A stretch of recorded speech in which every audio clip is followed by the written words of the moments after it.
ये जाएगा कर्नाटक और छाती पीटे का अगर मामला लटक गया वोटिंग तक तो ये बोलने वाला है, देखो ये पहलवान लड़कियां राजनीति कर रही है मेरे खिलाफ, मुझे बदनाम कर रही थी, कोई यौन शोषण नहीं हुआ, इसीलिए सुप्रीम कोर्ट ने गिरफ्तारी का आदेश नहीं दिया।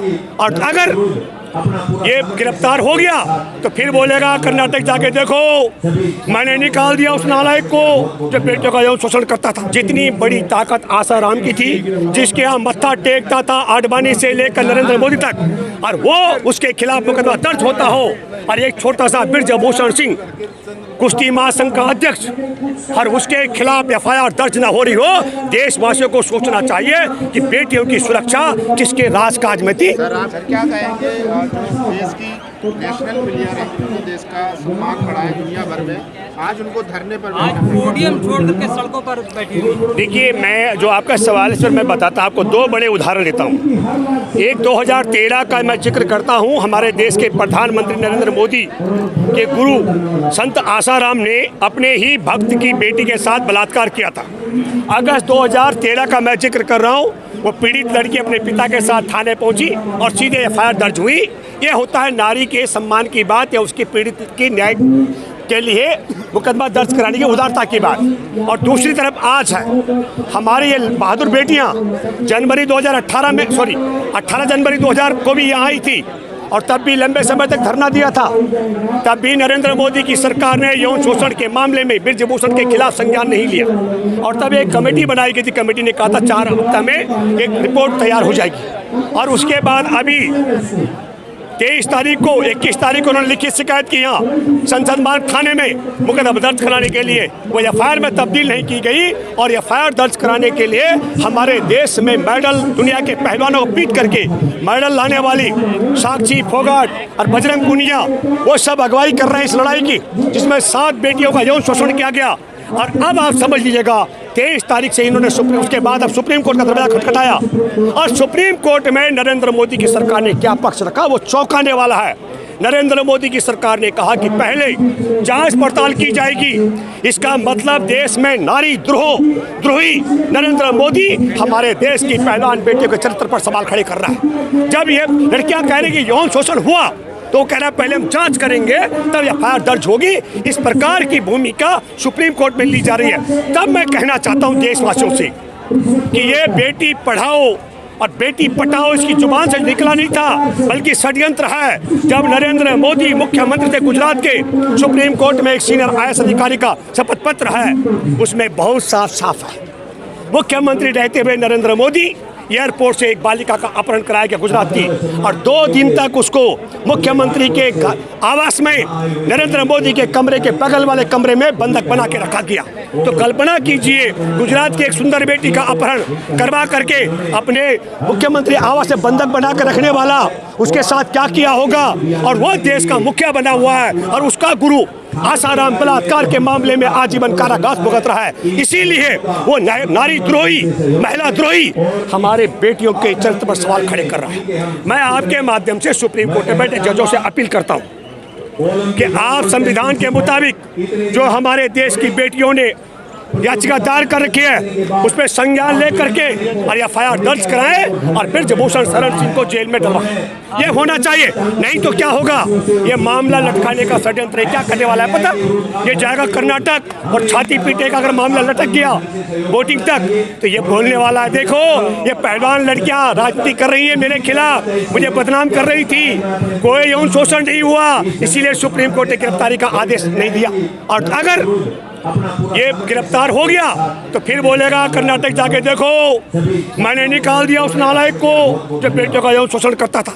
मैं फिर कहना चाहता हूँ देशवासियों, जितनी बड़ी ताकत आसाराम की थी, जिसके यहाँ मत्था टेकता था आडवाणी से लेकर नरेंद्र मोदी तक, और वो उसके खिलाफ मुकदमा दर्ज होता हो, और एक छोटा सा ब्रजभूषण सिंह कुश्ती महासंघ का अध्यक्ष और उसके खिलाफ एफआईआर दर्ज न हो रही हो, देशवासियों को सोचना चाहिए कि बेटियों की सुरक्षा किसके राजकाज में थी। सर आप कह रहे हैं ब्रजभूषण छोटा सा आदमी है, लेकिन खबर आ रही है कि जो पीड़ित परिवार है उसको धमकाया जा रहा है कि देखिए, जो आप धमका इसलिए रहा है पीड़ित परिवार नहीं, जो इसके शोषण के शिकार हैं, इसीलिए जानबूझ करके सॉलिसिटर जनरल ने तुषार मेहता ने सुप्रीम कोर्ट में लटका के मामला रखना चाहा। वो 7 बालिकाओं को तन से, गन से, धन से, हर तरीके से सताने और डराने का षड्यंत्र किया जाएगा। इसीलिए मैं कह रहा हूँ सुप्रीम कोर्ट की जिम्मेदारी बनती है कि बिल्कुल अब हेयरिंग आ रही है 28 को, सुनवाई पर मुकदमा दर्ज हो और ब्रजभूषण को हिरासत में लिया जा सके ताकि किसी भी कीमत पर पीड़ित बालिकाओं को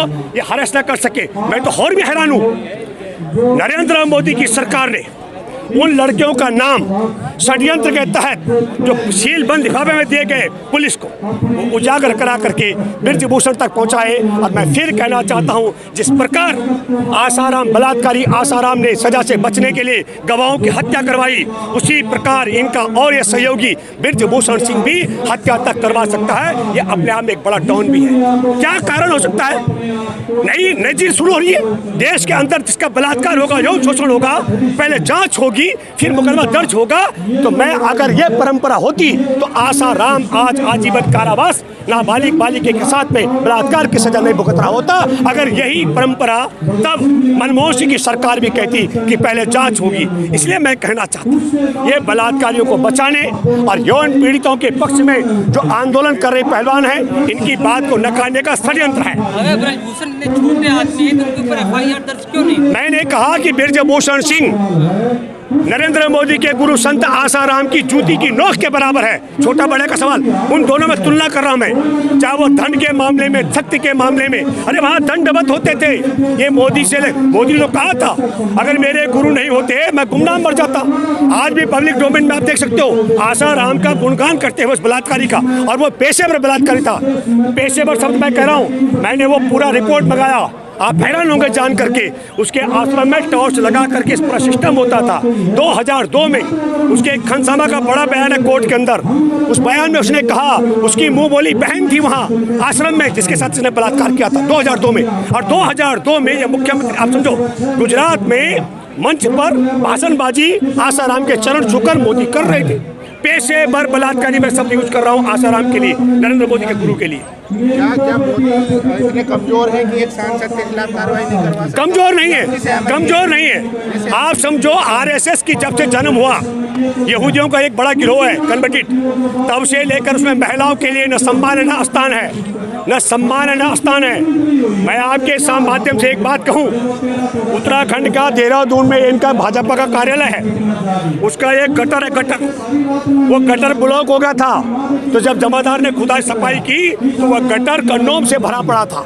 अब आप समझ सकते हो, महिलाओं के प्रति जिनका सम्मान स्थान नहीं होगा, उनके कार्यालय का गटर भी कंडोम से भर जाता है। ये प्रमाणिक रिपोर्ट मैं मुक्त चंद्रावती बोल रहा हूँ, ये दैनिक जागरण का बड़ा समाचार भी है, ये मैं कह रहा हूँ। ब्रजभूषण एक निजी टीवी चैनल में कह रहे थे कि मैं बाहुबली और उससे एक खून भी हुआ है।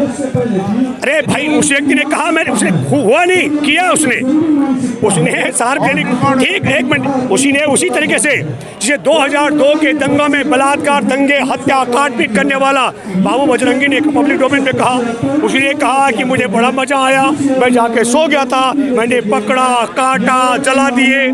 और जज बोलता है कि कोई सबूत नहीं है। तो जो नालायक जज उसको सबूत नहीं मानता है, जब इसने कहा था ब्रजभूषण ने, तो स्वतः संज्ञान लेना चाहता पुलिस को और FIR दर्ज करके जेल में डालना था।